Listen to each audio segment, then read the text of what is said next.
Hello and welcome to Financial Education for the Nation. My name's Warren Shute and today is the eighth wonder of the world.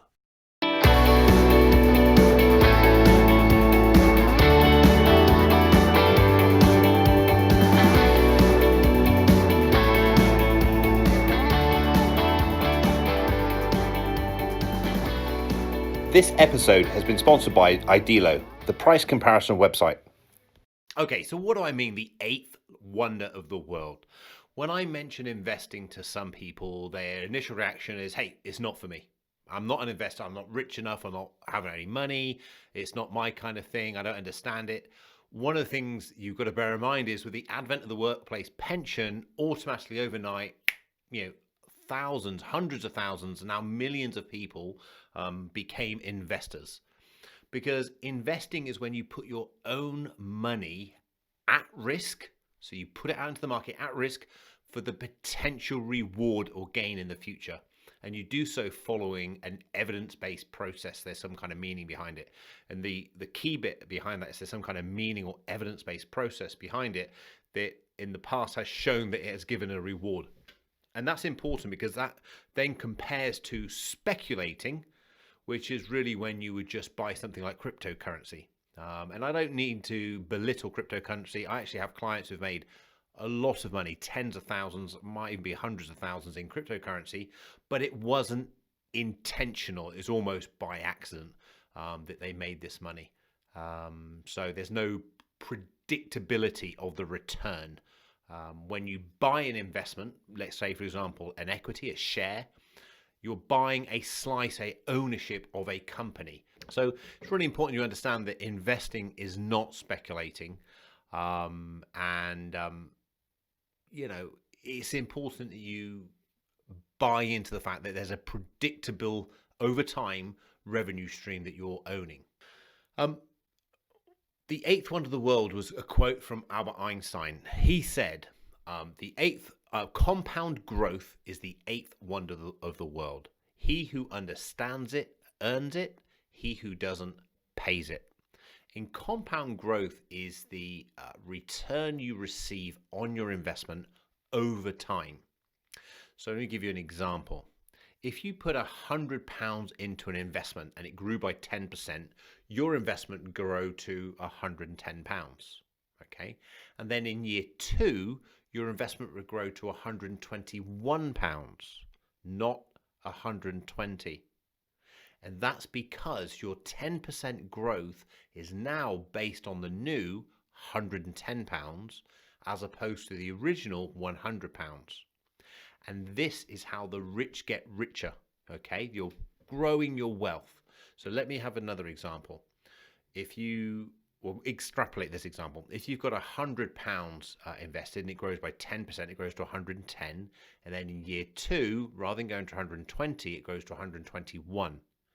Now, after 10 years, that same £100 is now worth £259, only from £100. And after 30 years, that same £100 is now worth £1,745, all from the original £100. And from small acorns grow strong oak trees. This is the power of compound growth, which is the result of proper investing. Proper investing. Now, the most, I want to say famous, most well-known investor, particularly in the public domain, probably is a guy called Warren Buffett. Warren Buffett is a 90-year-old, what we refer to as sage investor out of a place called Omaha, Nebraska, which, forgive me if you're from Omaha, Nebraska, I've been there. There isn't much going on there, really isn't. And Warren has been invested since he was about 13 years old, when he bought his first penny stock. Now, today he is worth an estimated $71.5 billion. That's with a B. Give or take a few quid for market movements. So he is literally one of the wealthiest people in the world, and he has created his wealth through investing. So he's not inherited anything. He runs an investment company. So he's not really set up a company and sold it. He's only got his own hard-earned money. He invested it into the markets. At the young age, he then set up what you call partnerships. So he gathered family money and he managed that.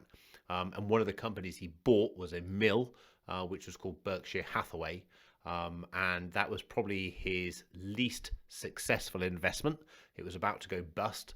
And rather than allow it to go bust, in essence, he converted it into an investment company, which was listed on the stock exchange. And now you can buy shares in Berkshire Hathaway. And I am a shareholder of Berkshire Hathaway, have been for a long time, 20 years, I think.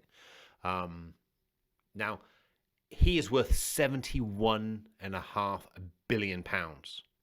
But if he'd have stopped investing at age 60, bear in mind he's 90 now, he'd be worth only 3.3 billion. And what's the difference? The difference is basically compound growth. If he'd have stopped at age 60, he'd be worth about 5% of his current net worth. Now, he's made 95% of his net worth in the last 30 years, but he'd been going prior to that at least 30 years, a lot more than 30 years, really. He started around about 13, but even if you started at, say, 20, seriously investing, that would have been 40 years. So he made 95% of his money in the last period as opposed to the earlier period. And people say that you can't get the returns now, it's all different now, computers taking over, that kind of thing. It's not really any of those things. It's just compound growth. Now, when he gets a return on his money, he's getting a return on a larger chunk of money. Now, the downside about compound growth is it's a slow burn. When you start with £100 or £1,000 or whatever you might do, and you get a 5% return, you look at it as pounds, and you think, oh wow, I've got up £5, I've got up £50. There's not much. Well, that's not really good. Maybe I should go do something different. And that's why people do more high risk investments when they start off, because they want a greater return. But really, all you need is patience. You need patience and time. And the thing is with successful investing is it's boring. And I say to my clients, our portfolios will deliver you the returns over time, but you may find them boring. And you are the biggest risk to your portfolio, because you may want to dabble or change and play about with it. Whereas in reality, what you should do is just allow it to do its thing. And there's a thing called the Rule of 72. And the Rule of 72 basically says it will tell you how long at a particular growth rate it will take you to double your money. So in extreme, if you've got money in the bank account, for example, and you use the Rule of 72 and the bank account's paying you 1% growth, it's going to take you 72 years to double your money. Whereas if we look at a global index fund, which is basically a fund that buys all the top companies all around the world, we're not trying to say we know anything better. We just want to buy all of the companies all around the world. We don't know whether England's going to do better than America, or whether Australia is going to outperform China. We just want a bit of everything.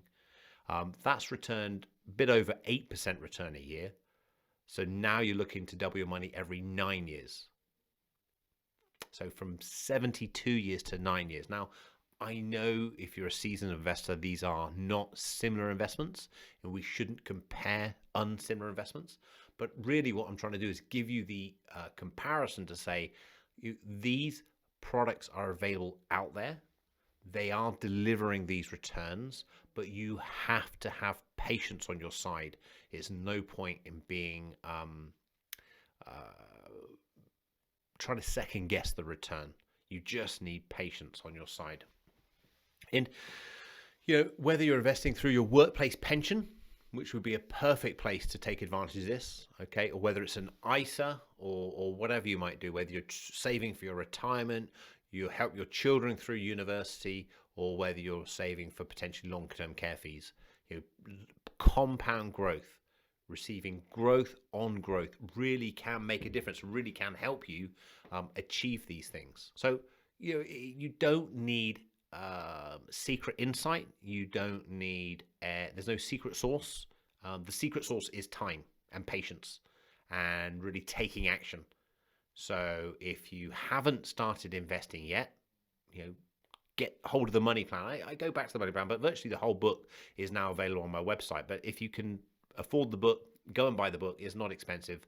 You get it on Amazon or get it from my own website. It varies whichever is cheapest, because Amazon have deals on but it takes you through the 5 steps. Now, investing is the 5th step, but the reason I tell you to go and get the book is I want you to make sure you cover the first 4 steps before you go investing, because it is really important that you build a strong financial house on solid foundations. But compound growth, 8th wonder of the world. He who understands it earns it. He who doesn't pays it. Receiving growth on growth over time is a way that anybody with a little bit of capital is able to create financial security and financial independence, and keeping your costs down and keeping yourself in the market and keeping your taxes down is a fantastic way of doing it. So 5 things you may not know about compound growth. Okay, so first of all, anybody can benefit from compound growth. You do not need a PhD or a master's degree.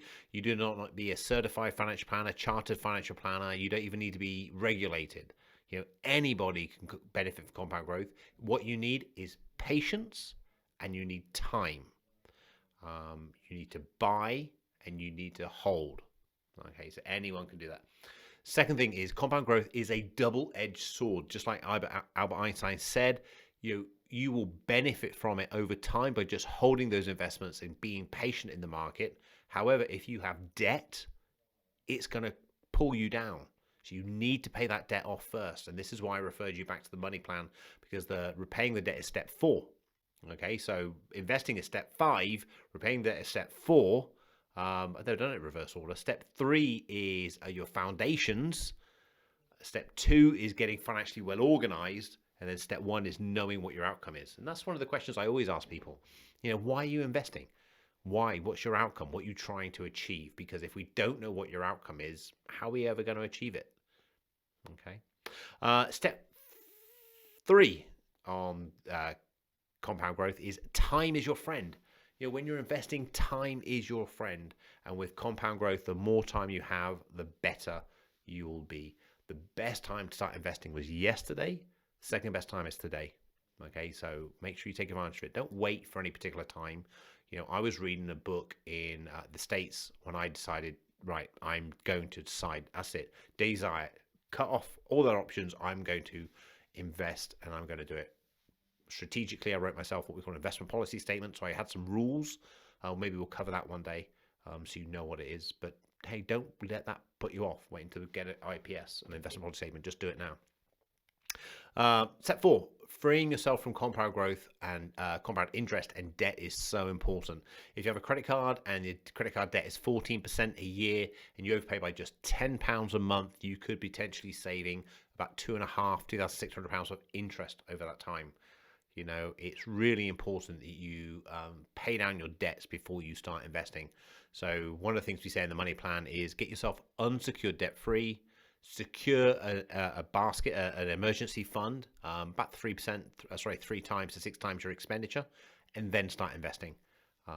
So make sure you do that. What we don't do is suggest you cancel any contributions to a pension scheme. So if your company, which most companies do, virtually all companies will, pay into your workplace pension, you always do that because that's free money. That's free money every day. So do that first. Make sure you're in that. £1,000 emergency reserve. Pay down your unsecured debt. And then build your emergency reserve up to 3 to 6 times your expenses. And then simultaneously pay down your long-term debt like your mortgage and invest at the same time, because they'll both go in your favor. And then number 5, just to give people some kind of indication of what this is like. If you saved or invested £50 a month over a 25-year period at a 9% return a year, you'd have saved about £15,000. But you'll have about £56,000. Okay, so you'd have put away £15,000, but you'd have at the end of that 25-year period £56,000.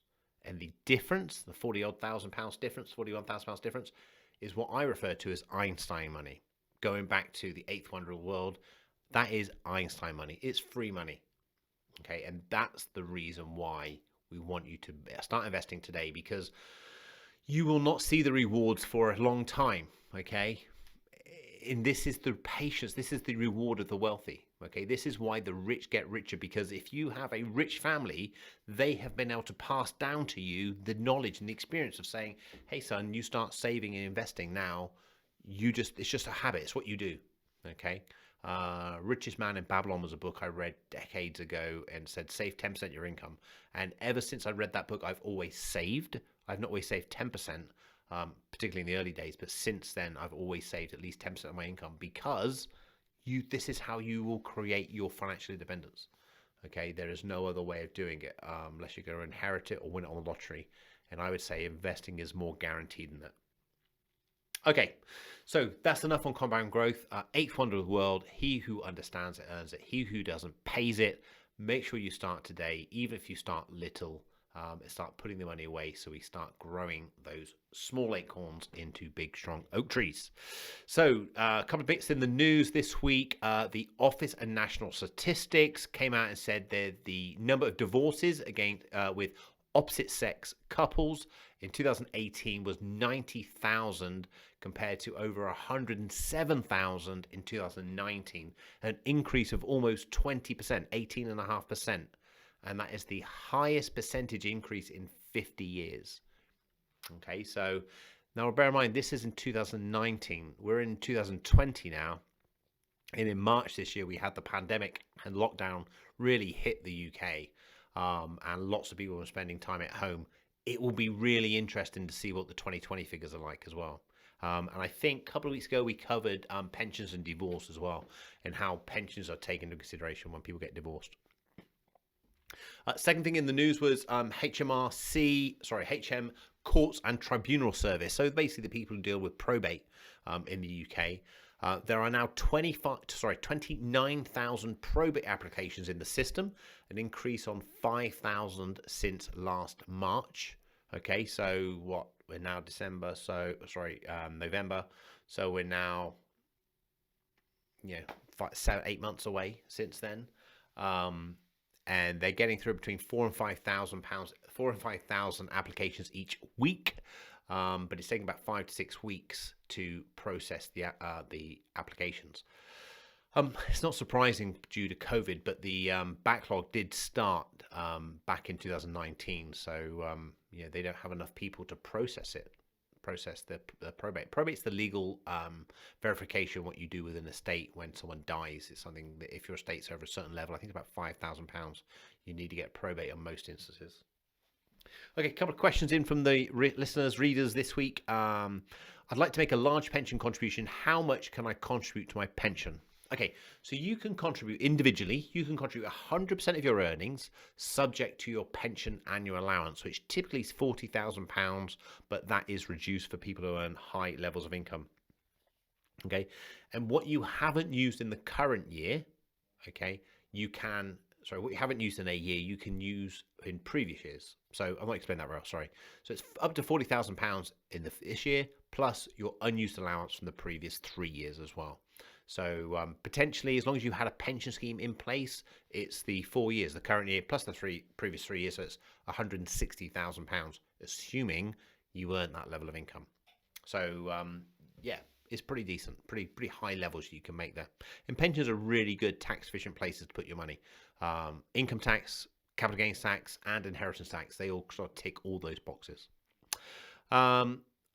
Question in from a reader really close to my heart. I want to invest, but I don't want to contribute to damaging the environment. Is this possible? Yes. Oh, yes, absolutely. You can invest in socially responsible funds. So there are basically 3 categories of these funds out there.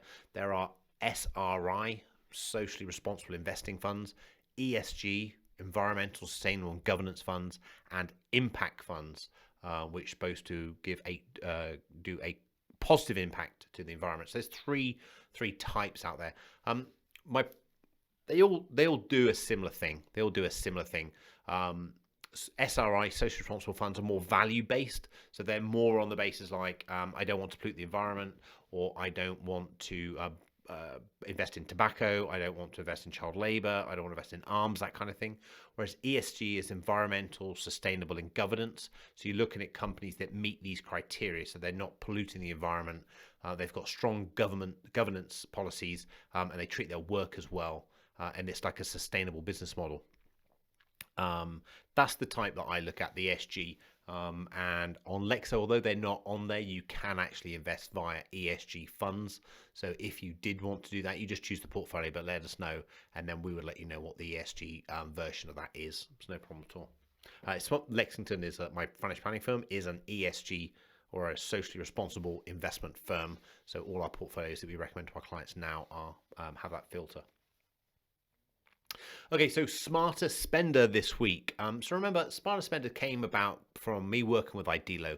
Idealo is the price comparison website that I've used for a long time now, and my family use. You basically put on there what information or what product you want to buy. It goes off into the internet, finds the best price for you. But that's great. But what I really like about it is you can put price alerts in as well. So if you think, well, actually, you know what, I don't want to pay that. That's a lot of money. I want to pay a lesser amount than that.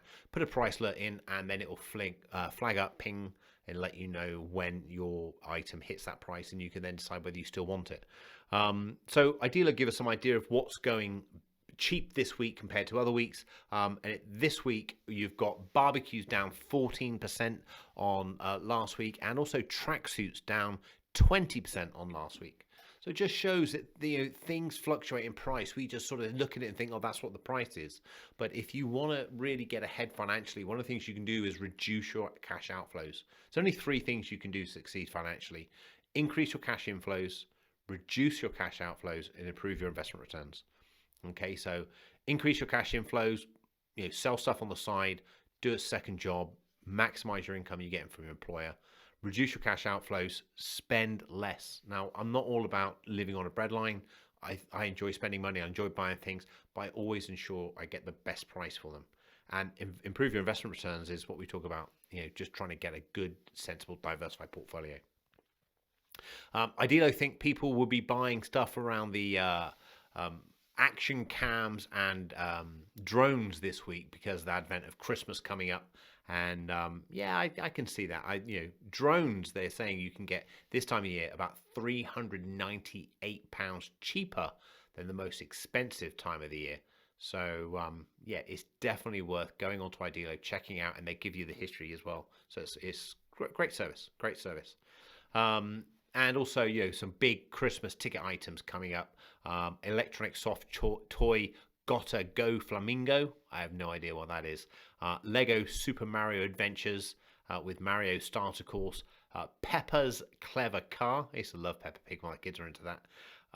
Monopoly for sore losers. We know someone very close to our heart who could do with that game. And then Star Wars, The Mandalorian, The Child Yoga. So I used to like Yoda a lot. That was really, really good. So hey, look, there's so much available. Go on to Idealo, does a good search, and see what you can get. Hey, thanks so much for watching. Thanks so much for listening and sending in your comments. It is appreciated. It's very good to hear from you, and it's nice to know that it's adding so much value to so many of you out there. If you have any questions, let me know. And until next time, stay safe and enjoy the festive celebrations. Take care.